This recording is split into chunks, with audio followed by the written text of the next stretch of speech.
Casey, good to go?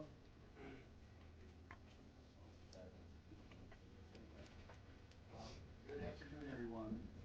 My name is Bob Clifford from Clifford Law in Chicago, and I'm here today with my law partner Tracy Brandmeier, and also my colleagues from the Kreinler & Kreinler firm from New York, Mr. Brian Alexander, and we represent Rachel Grafton and her family. Rachel is up on the stage with us here, as is her brother-in-law, Daley Grafton, the brother of the decedent. We are here to tell you that this morning a lawsuit was filed on behalf of the estate of Casey Grafton, survived by his wife and 3 children.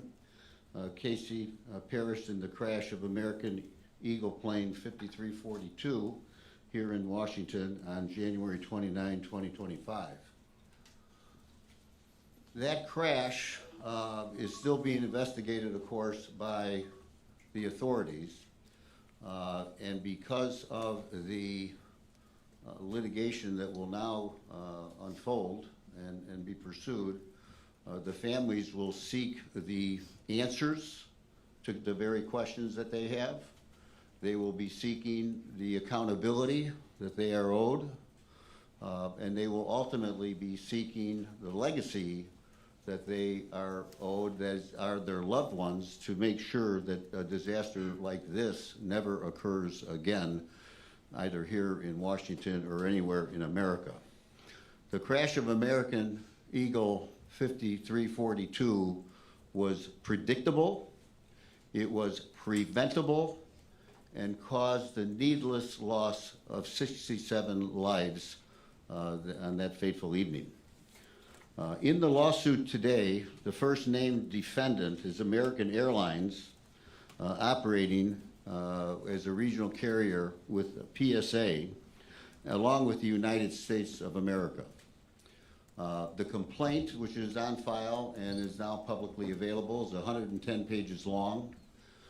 It has been painstakingly crafted by a group of lawyers from all of the families.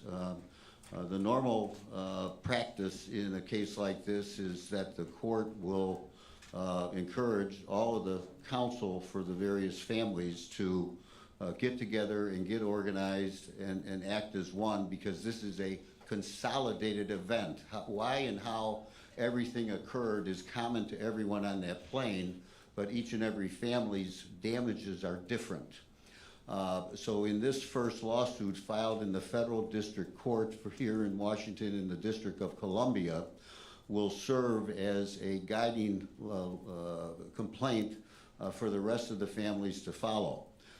Because we uniquely are in a position of suing the federal government, and there are rules regarding the right to sue the federal government, we had to file, all the families have to file what's called a Form 95. It's a document that asserts that a claim is being made against the government, and the government has 6 months in which to accept or deny the claim, and they always deny it, and they usually wait until the 5th month and 29th day. But because of Rachel Grafton having been the first to file that claim, I filed that claim right after she was retained me as counsel. We are in a position of getting that complaint on file, and it includes the claim against American, and we are joined by our co-counsel in this representation, the Kreinler & Kreinler firm and Spicer Krause out of New York, because all of the families want to seek those answers, and they want to do so as expeditiously as possible, but the others cannot yet file suits.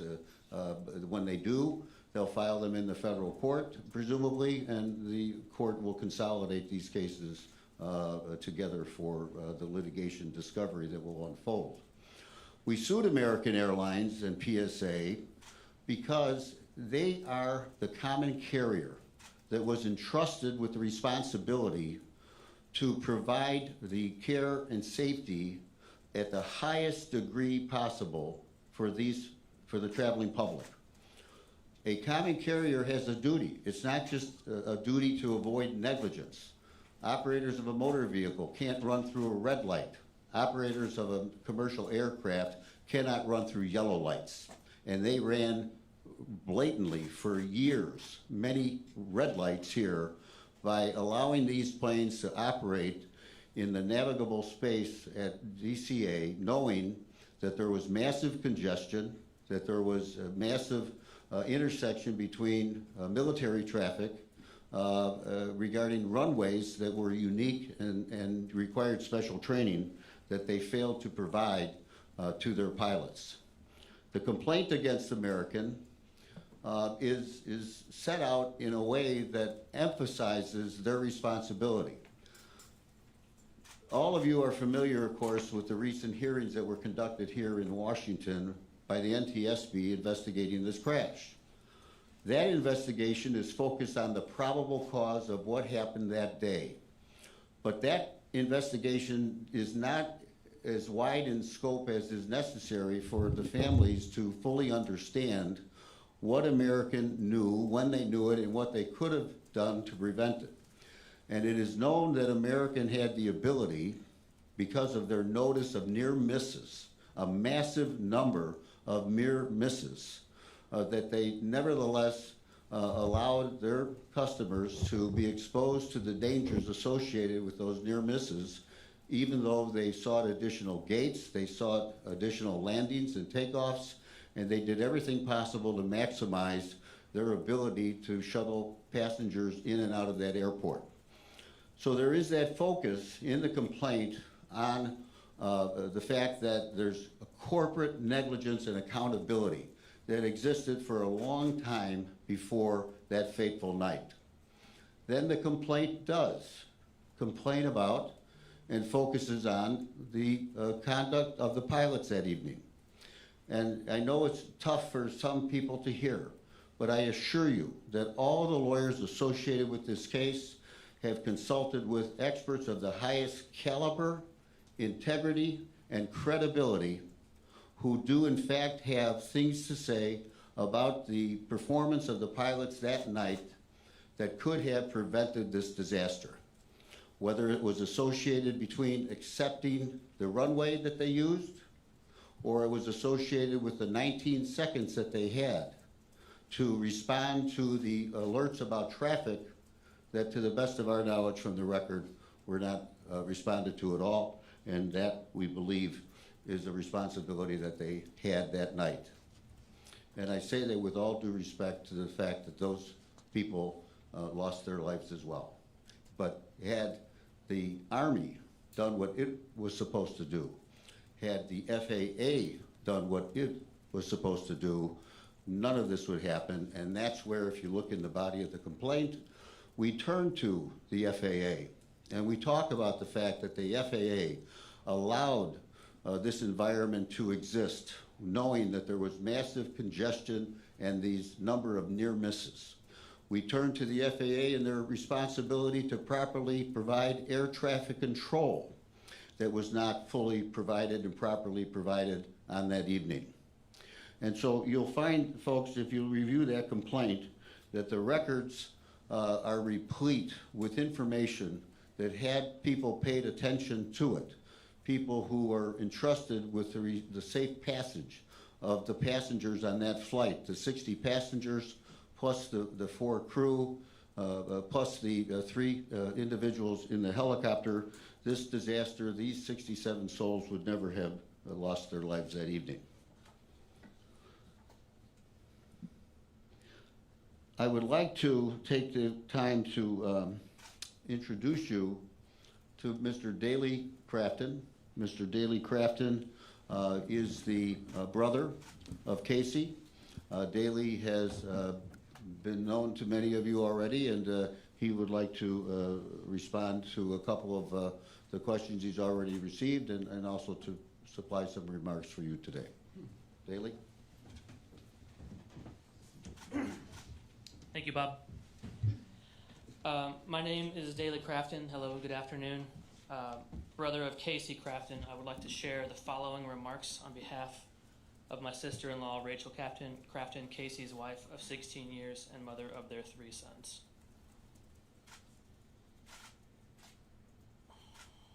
Nearly 8 months ago, our loved one, Casey Grafton, and 66 other people were killed when a U.S. Army Black Hawk helicopter collided with American Eagle Flight 5342. And nearly 8 months ago, our lives were shattered in a moment, and the grief has been unimaginable. The future we dreamed about was taken away from us.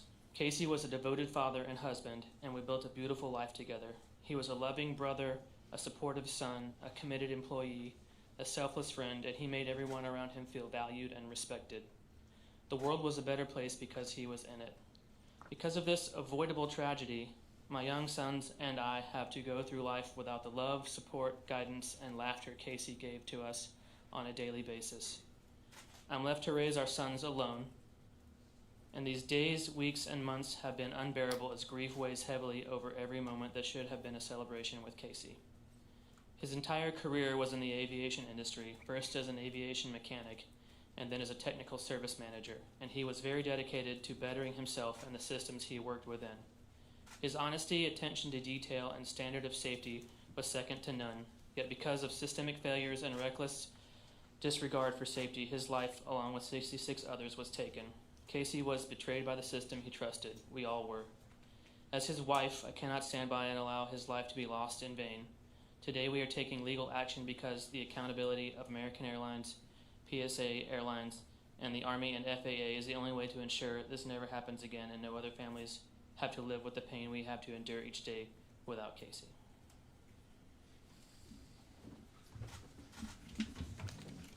Introduce Mr. Brian Alexander from the law firm of Kreinler & Kreinler in New York and elsewhere. Thank you, Bob. My name is Brian Alexander, and I'm a partner with the law firm of Kreinler & Kreinler, and we have the honor of representing 34 families who lost loved ones in this terrible, preventable crash. Bob spent a couple minutes talking about the culpability of the airlines, but the lawsuit will also address the complete and total failure of the Army helicopter crew to follow basic fundamental principles of flight, namely the duty to see and avoid the American jet. And as a former Army aviator, someone who was assigned to that very same unit, someone who flew up and down that river on that route hundreds of times, it is deeply distressing to me that this occurred, and the conduct of the helicopter crew was so inexcusable. The lawsuit will also address air traffic control. And the way to think about air traffic control is the controllers are basically the lifeguards for our aviation system. They're the ones watching over to make sure that everybody's doing what they're supposed to do. And if they're not, to make sure to take action to make it safe and to prevent accidents. The primary duty of an air traffic controller is to separate traffic and to avoid mid-air collisions. In this particular case, they completely failed to meet that responsibility. And specifically, among many other things, the controllers here failed to issue a safety alert to the aircraft, advising them to immediately change course to avoid the mid-air collision. These are the two cornerstones of the lawsuit and our effort to bring these parties to justice and to also answer additional questions and to help the families in their effort to make sure it never happens again. No one here can possibly imagine what the families are going through, the devastation that has been caused as a result of this terrible crash. Their lives will never, ever be the same. They are completely and forever changed. They grieve each and every day for the loss of their loved ones. And yet, each and every day, they tirelessly work to improve the aviation system for the flying public and to make sure that this does not happen again. And I'm proud and privileged to introduce Doug Lane, who lost his wonderful and beautiful wife, Christine, and his amazing and talented son, Spencer. And he will be talking to you about those efforts to make our system safe. Doug?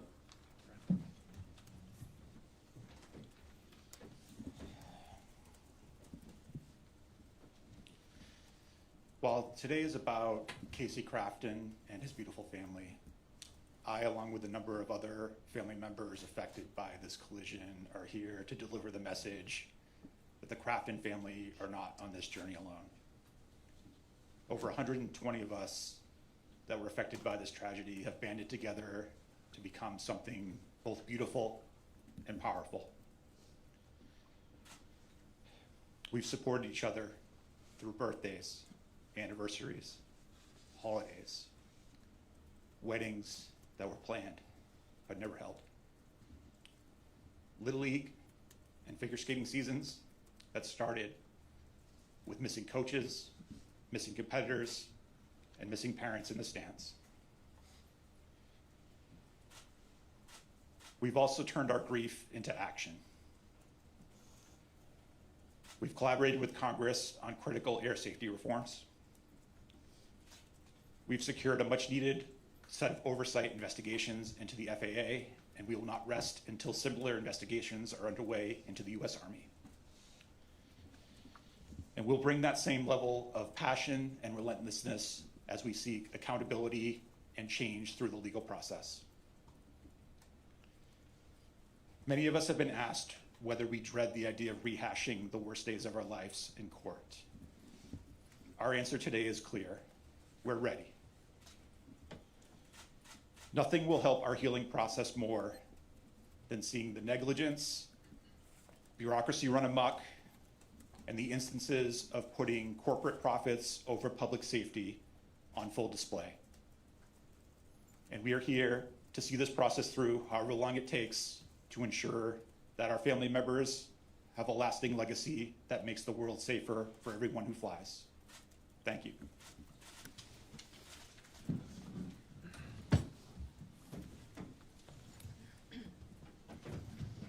We will now open things up for questions from the media. We would ask you to please identify yourself and your affiliation and direct your questions to the members in front.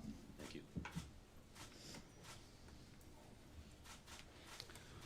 Okay, no questions, we can go home. I think we got a couple. Hi, Will Geisman at the Air Current. Thanks for having us. Perhaps a question for the council, if you could give an indication of perhaps how many other families have filed complaints with the government, and how many you may expect to. I realize it's a tricky question if you don't represent them directly, but just a ballpark to understand. Oh, sure. To the best of my knowledge, the majority of families have filed claim forms with the U.S. government. And a claim form is not a lawsuit. Right. So a precondition to suing the government is this Form 95 claim form. That starts the clock. You cannot sue the government before them, unlike the ability to sue American. He could have sued American the day after the crash. So that's part one. Part two, when any other family now files, if they do file in the federal district court, because of the docketing statement that you must accompany with your complaint, you have to check off, is there a related case? That will get checked off. I just looked at my phone a moment ago to see if we've gotten an assignment yet. We don't yet have an assigned judge yet. We will hopefully by the end of the day, or the clerk's office tells us first thing in the morning.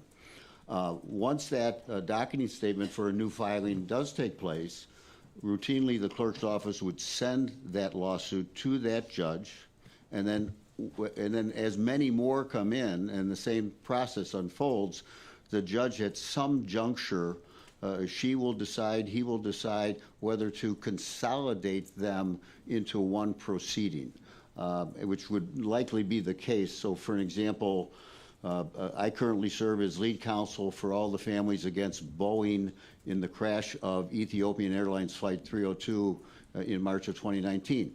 All of the cases filed there, 140 cases were filed. They were consolidated ultimately before the same federal district court judge in Chicago. Thank you.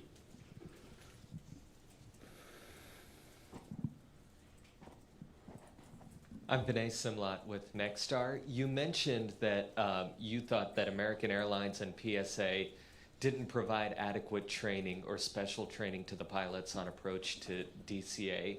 Could you tell us a little bit more about what you think they should have provided? Well, certainly in two parts. One is a thread that we're pulling that we don't have the subpoena power until you file a lawsuit. I can't go knocking on someone's door and make them talk to me. With a lawsuit, now we have the power of the court behind us. So to begin with, we will be permitted now, under court supervision, to issue specific discovery requests against the airlines or anyone else we choose to seek information from. And on information and belief, we think that there has been a history of specific training that did go on for DCA that at one point in time historically was stopped. So that's part one, and that's based upon our work product and investigation to date. So that is that part of the information I think you're seeking. And the next part will come when we have the right to take depositions of the individuals or who are with American and PSA to dive into the specific training they did or did not give to their pilots for DCA. If I can just add to that, Bob, there are things we know already, but Bob's making an excellent point. This is the beginning of our ability to dig into and retrieve valuable information about exactly why the accident happened in every respect, and specifically on this point to determine everything the airline knew ahead of time and all of their failures and shortcomings with respect to advising and training their crews. But what we do already know from the NTSB's smaller investigation is that there were at least many pilots at PSA that were not even aware of the existence of the helicopter routes in close proximity to DCA Airport, and specifically more or less in the way of a runway 33 circling approach. So there's more to come on that, but that's an example of the information that we expect to find. And to supplement that just a little bit, be mindful of what I said in my opening remarks. The NTSB is not focused on this feature of the liability that we see on behalf of the families. They focus on the probable cause of what occurred that day, and the scope of their inquiry is not as broad. Certainly it came out during the NTSB hearing cycle that there were all these near misses, but they will not have the resources, they will not have the subpoena power that we will have now to dive into that specifically to know exactly what American knew, when they knew it, and what they did or didn't do about it. And we have, once again, through our investigation, talked to sources that have told us that the airlines in fact knew all of these details that was referenced during the disclosure during the hearings about the near misses. Homa Bausch with Fox 5 DC. I know there is some movement in Congress, there are the NTSB recommendations, but realistically, what is a timeline for this lawsuit to move through? You're seeking a jury trial and a timeline for some actionable items to go underway. Sure. The timeline on the lawsuit is oftentimes, and it's obviously up to the court, but when we counsel clients, we typically tell them that the average time of a lawsuit can be 2 to 3 years. Some cases take longer. COVID interfered and wreaked havoc throughout the litigation cycle of across America. That lawsuit is separate and distinct from the efforts that you've heard discussed today by Doug when the families are out there as a real force in Congress. Lobbying, getting the likes of Senator Cruz and others behind their efforts for change, and that, of course, that's up to the Congress. I hope I answered your question. Yeah, this is Doug. I can speak a little bit to the advocacy work that we've been doing and where that stands. So we have a total of 3 bills to date that have been introduced in the Senate. First by Senator Moran of Kansas, where the flight originated. Second by Senator Maria Cantwell from Washington, and then most recently the Rudder Act, which was introduced by Senator Ted Cruz, who's the chairman of the Commerce Committee that oversees the industry. Those things now need to come together into one bipartisan bill that, and that work is happening. So we're very encouraged that the 2 sides are coming to the table, and we feel like we are in very short order going to see a bipartisan bill reach committee, and we will continue to engage with both sides of the aisle to make that happen.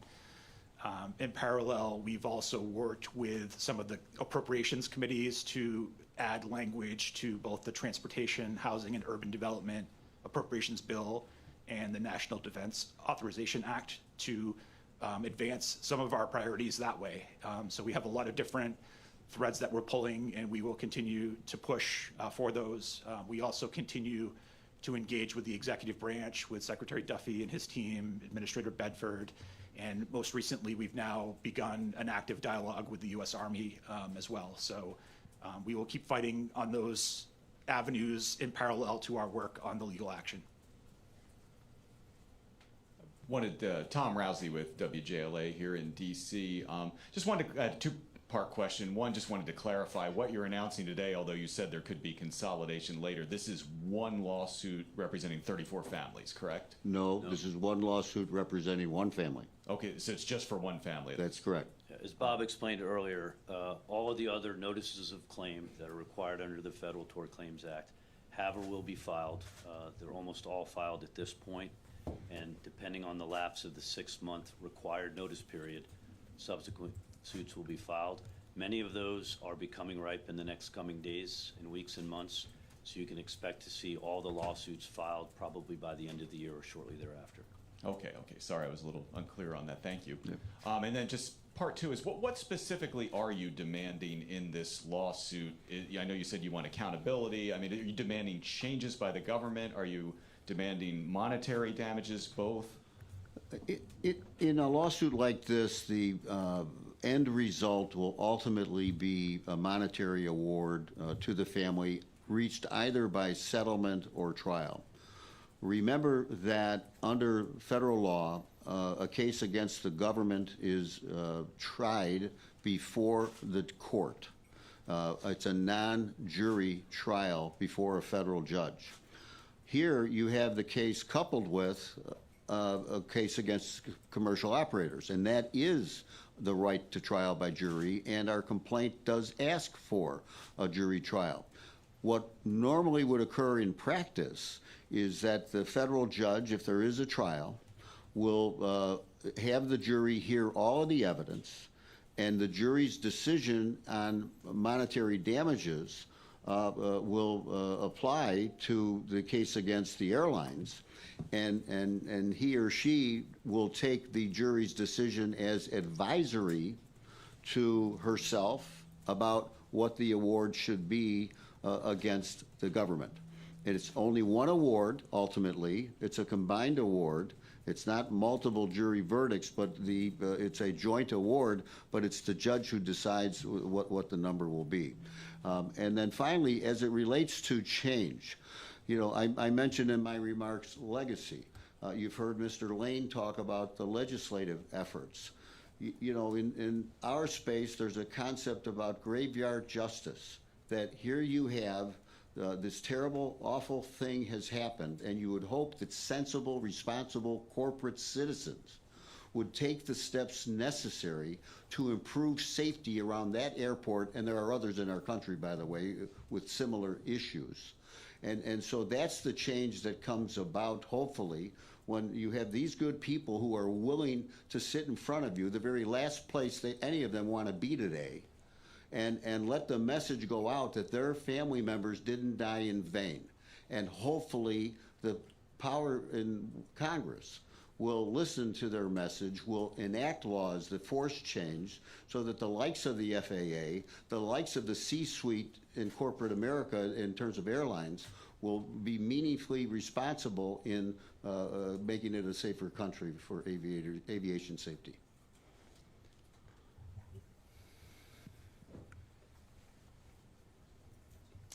Hi, Sam Ogazalik at Politico. Thanks for taking our questions. Just a two-part one. To follow up, you mentioned that to the best of your knowledge, majority of families have filed the claim forms of the federal government. Of the families of the 60 passengers in total, do you have an actual number or approximate number of how many lawsuits you expect to be filed in total? Well, the lawyers, the lawyers for all of the families, I'm pretty sure we know the identity of all the lawyers on behalf of all the families, of all 67 families. Obviously the family passengers, the 60 passengers, all of those lawyers have been working together to, we've compared notes. Down the line, once the case is up and running before the judge, it will be likely that a committee, a formal committee of the court will be formed. It would be called a plaintiff's steering committee or plaintiff's executive committee. And that committee will be empowered to engage in the discovery works, the depositions and the record requests. They're not going to say to, 10 lawyers, 15 lawyers who represent all these people, we're going to let 15 different deposition notices going to go out. We're going to force you to work together, because why and how the crash occurred is common to each and every one of you. So let's have a committee appointed. That committee can work on behalf of all the families, and then the court will separately and distinctly, independently analyze the damages for the families, individual family. So it sounds like, do you expect at least 60 total separate lawsuits? Well, sure. I mean, if you look, in the crash of ET-302, 157 people died. There were 13 families who, in direct dealing with Boeing before any lawsuit was filed, settled those cases on their own, as they have the right to do, by the way, with counsel. And then 144 cases were filed. Here, one of the interesting things here is, and this is all informal chatter, of course, between lawyers, but thus far, the only message we've received from American Airlines and their lawyers and their insurers is, this is not our problem. We didn't cause this crash. This helicopter ran into our airplane. Why are you even talking to us? Well, that just isn't the fact of what we will prove. We will show their responsibility. And if they were really being forthright with these families about what they really think, well, then maybe they can explain why it is that it's publicly reported that over in London they drew down massive reserves to cover for the claims that they expected from the families. So here, I don't expect the airlines or the government to talk to the families individually ahead of time to maybe settle a case, so that instead of 60 lawsuits, you got 50. We don't predict that happening. There will, in all likelihood, be 60 lawsuits filed for these passenger families. And then finally, ultimately, the court will require that the families and the defendants at least explore resolution through a process called mediation. And not that anyone will ever force a family to accept a lawsuit or a settlement, but they will at least force you to talk about it. Because we only have so many judges, so many juries, so many courtrooms. And if families can get together and resolve their differences, then that's what they have the right to do as well. And then just a quick question for Doug. Thanks for the update on your efforts. You mentioned the dialogue between the families and the Army. Is there any update on an Army Inspector General probe into the crash? Anything you can say about that? Sure. So, in terms of our engagement with the Army, we were pretty much ignored by them for about 6 months, despite repeated attempts to get a dialogue going. We were able to do it pretty quickly with Secretary Duffy and on that side of things. After we pushed very hard and even did an open letter that raised the awareness of this issue, the Secretary of the Army had a meeting with us right before the NTSB hearings, the entire family group. Subsequent to that, they've connected us with some subject matter experts in the Army Aviation group that have been answering our questions. We've had some calls with them. We have another call with them coming up later this week. And we continue to, it's a very tricky conversation because we're trying, in respect for this legal process, we don't go into these meetings trying to investigate our collision. We're trying to just better understand some of the processes and safety measures that are in place and potentially need to be improved through our advocacy. We still think the Inspector General investigation is critical. We have not seen movement on it yet, and that's very frustrating to us. It's also very frustrating to the dozens of United States senators who requested it. So we will keep pushing for it. We will also pursue other avenues like taking it to the Department of Defense level if we need to. So to answer your question, no, they have not acted on that, and we still continue to push for it every single day. Thank you. Yeah, I had a question here in the far left corner. My name is Dominique Moody with NBC Washington, and my question is really for Doug, Daly, and Rachel. I know that Brian and Bob have talked a lot about how this was preventable, how this was something that the airlines knew about and the Army could have conducted themselves a little bit better. To know that for the past 8 months you've been having to deal with this, has it been hard to digest this information and just to hear the result of what the NTSB is continuing to try to figure out? Daly, do you want to answer that? Yeah, I'll answer shortly. I mean, it's nearly impossible to get your head around. I just still don't understand how something so serious had so much kind of, laxness around it through like very large agencies that are supposed to be taking care of it. Yeah, and I think from my perspective, we sat through 3 days, 12-plus hour days in some cases of NTSB hearings where we just heard over and over all of these small decisions that were made by different people and different agencies, and we just needed a couple of them to make a slightly different decision one day at work to ensure that our family members arrived safely that day.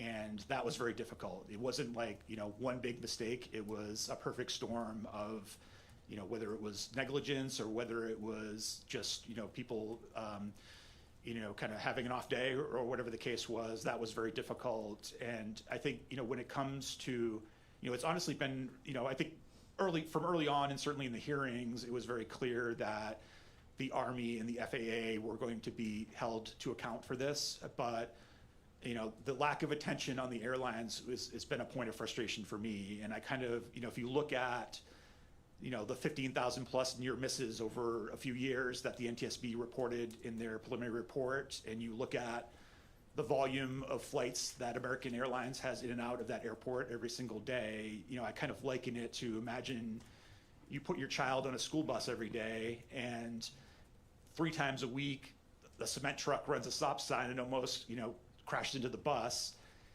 After 3 years, the bus drivers start complaining and say, hey, this isn't really safe, but, the bus keeps going as it's going.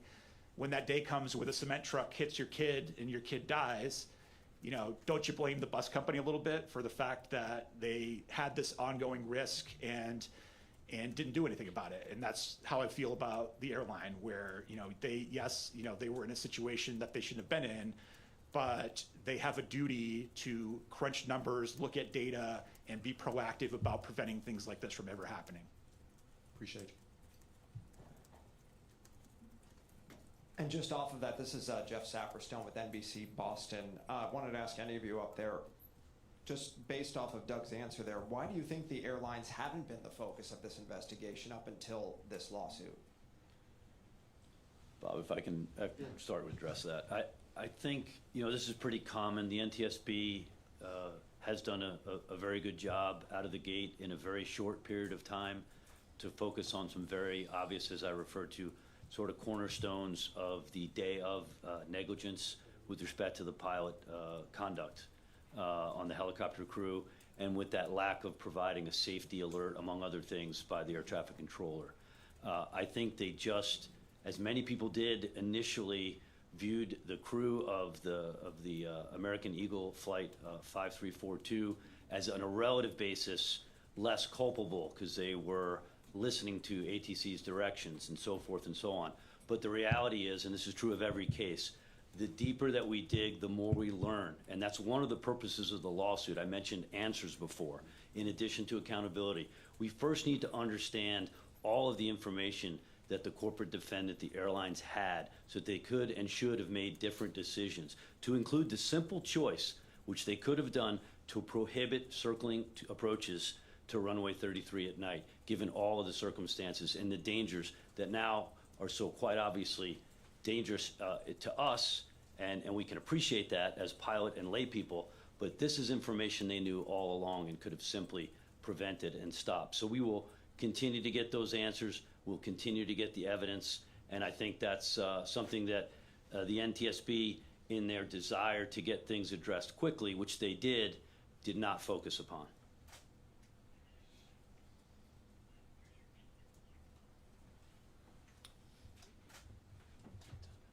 Yeah, if there's no more questions, we appreciate everyone coming today. We will be remaining around to answer additional questions. There are other family members here who may also be available to you.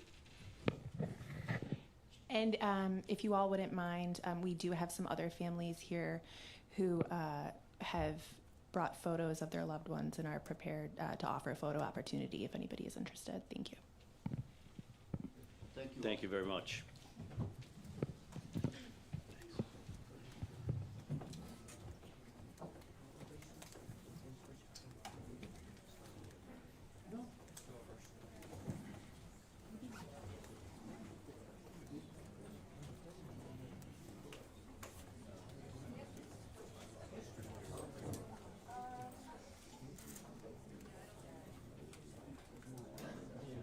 Sorry.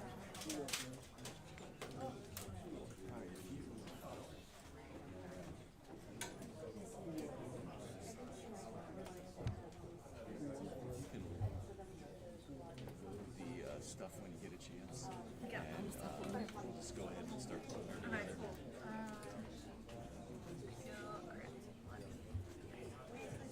Like I said, we'll just, it's 2:40. You want to go down and try to make it to Reagan, or do you want to? I'd rather just. Yeah, because